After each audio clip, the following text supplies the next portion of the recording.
Partisi.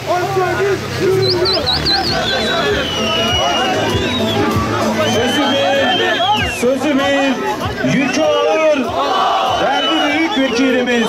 Hoş geldiniz, şeref verdiniz. Mazlumlar için daha gür bir sesle geliyoruz. Birlikte yürümekten gurur duyduğumuz,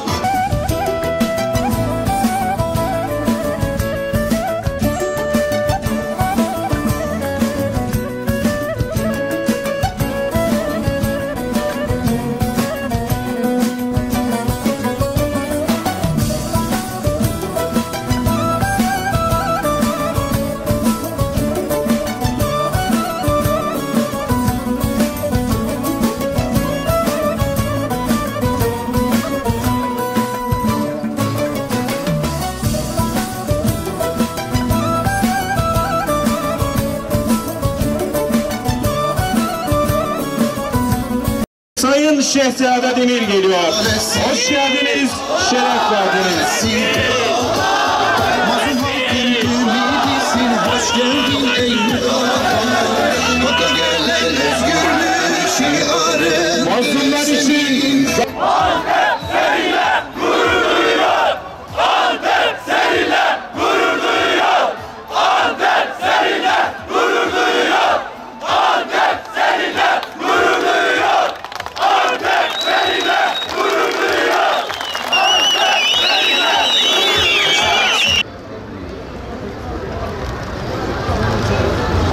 هو الذي أنزل المؤمنين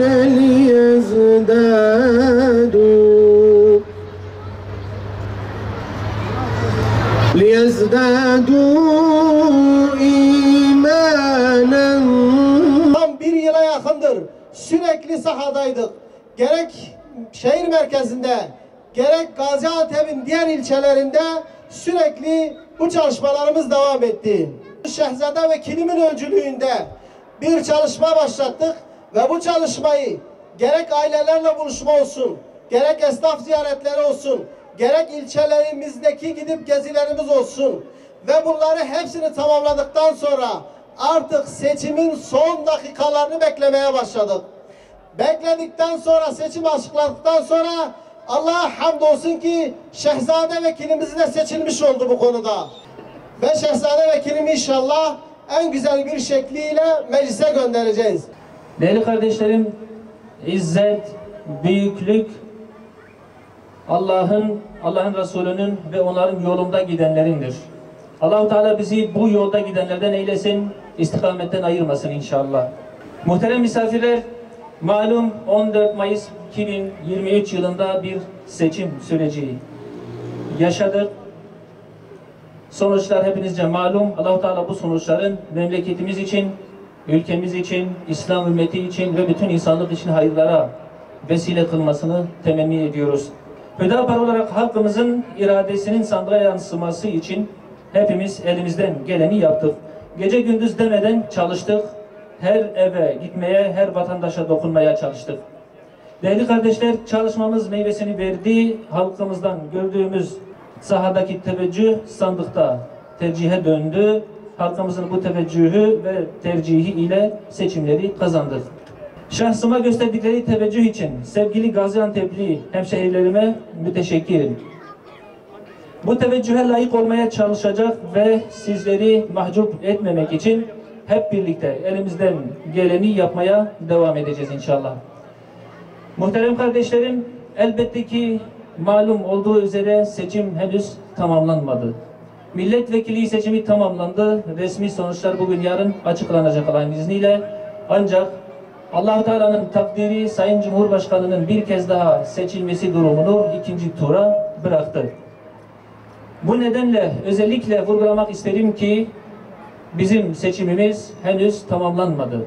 Sayın Cumhurbaşkanımız bir kez daha Cumhurbaşkanı olarak seçilene kadar, yani 28 Mayıs gününe kadar ve 28 Mayıs günü hepimiz aynı heyecan, aynı şevk ve aynı aşkla çalışacak. Bu nedenle rehavete kapılmamalıyız. çalışmalarımızı durdurmamalıyız ve sahayı terk etmemeliyiz Allah'ın izniyle. Bu süreçte benimle birlikte gece gündüz koşturan Gaziantep Hüdapar Teşkilatımızdan başta İl Başkanı Muhterem Faruk Başkanım olmak üzere bütün yönetimi, kadın ve gençlik kolları, ilçe teşkilatındaki fedakar kardeşlerimin tamamına en derin şükranlarımı sunarım. Zaten aslında bana çok şey bırakmamışlardı geçen süreçlerde. Gaziantep'te o kadar güzel çalışmışlardı ki burada kazanmamanın zaten imkanı yoktu. Faruk Başkanımın da ifade ettiği gibi her şey hazırdı zaten. Allah hepinizden razı olsun, kendi rızası için kabul etsin inşallah. Yine bu süreçte uyum içerisinde çalıştığımız ve desteklerini esirgemeyen Sayın Bakan Abdülhamit Gül'e, AK Parti İl Başkanı Sayın Ertuğrul Teymur'a ve yönetimine, AK Parti ilçe teşkilatlarına, seçilen ve seçilemeyen milletvekili adaylarımıza ve tüm AK Partilere de bu vesileyle bir kez daha teşekkür ediyoruz.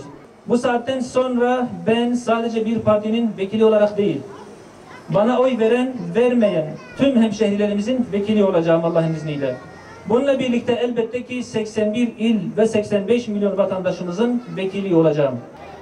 İnanıyoruz ki Türkiye'nin aydınlık yarınlarında bu seçim yeni bir aşama olacaktır. Türkiye artık geçmiş yüzyılın kamburlarından bir an evvel kurtulmak durumundadır. Elbette ki memleketin sorunları çoktur muhterem kardeşlerim. Siyaset kurumuna dair bizim ciddi eleştirilerimiz vardır. Halktan ve halkın gündeminden kopuk bir siyaseti ve siyaset anlayışını reddediyoruz.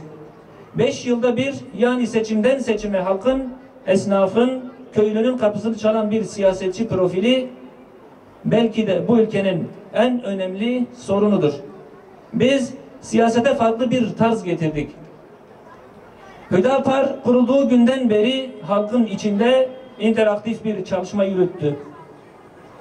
Bizim siyaset anlayışımız Ankara'da masa başında siyaset üretmek değil muhterem kardeşlerim.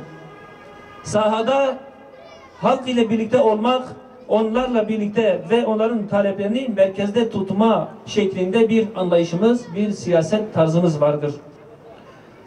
Çok muhterem kardeşlerimiz, yine ilk günden beri milletimizin değerlerinin savunucusu olduk. Aile kurumunun destekleyicisi, gençlerimizin ve yeni neslimizin geleceğinin garanti altına alınması her zaman bizim en öncelikli konularımız olmuştur. Bugüne kadar ahlaki yozlaşmaya ve sapıklıklara karşı hep mücadele ettik. İnsanımızın fıtratını ve değerlerini darmadağın eden bu sapık anlayışlara bugünden sonra da asla yol vermeyeceğiz inşallah.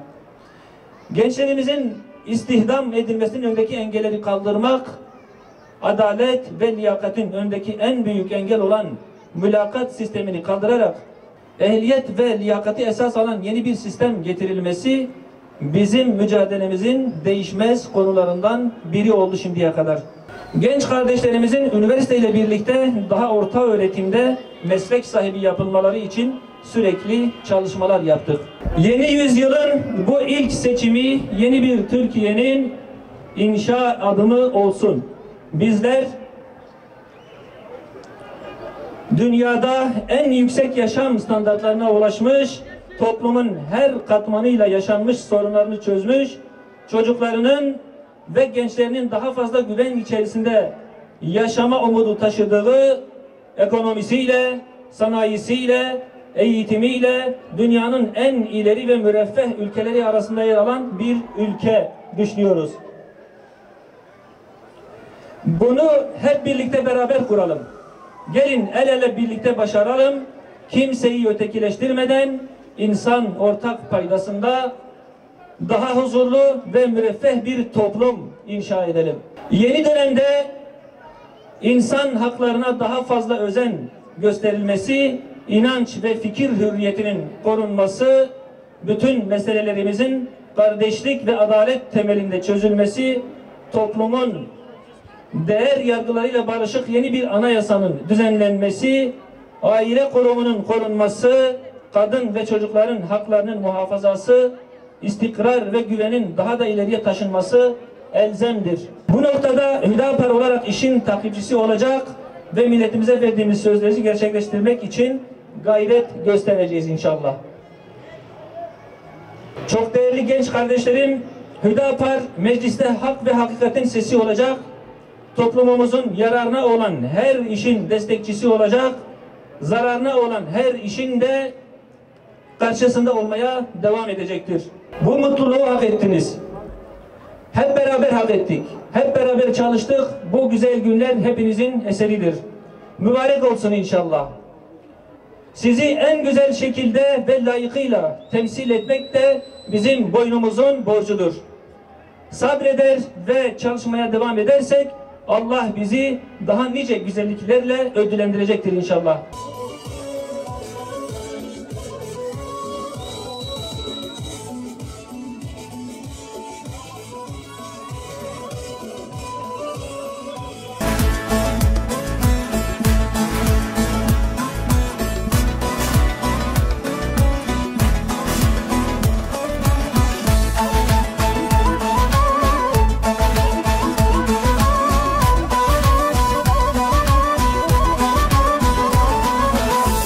Adaletsin Hüdapar, hürriyetsin Hüdapar, mazlum halkın ümidisin, hoş geldin ey Hüdapar.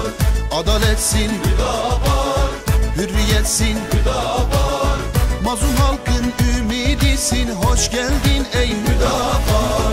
Hakka gelen özgürlük şiarındır senin, hakikatin yolunda hür davamdır senin. Hakka gelen özgürlük şiarındır senin, hakikatin yolunda hür davamdır senin. Seninle bir daha hür olsun mazlumlar, bize seni gerek seni, hoş geldin ey Hüdapar.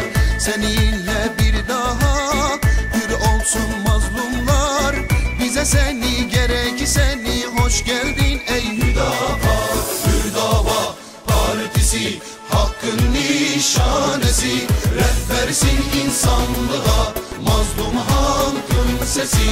Hüdava partisi hakkın nişanesi, rehbersin insanlığa mazlum halkın sesi.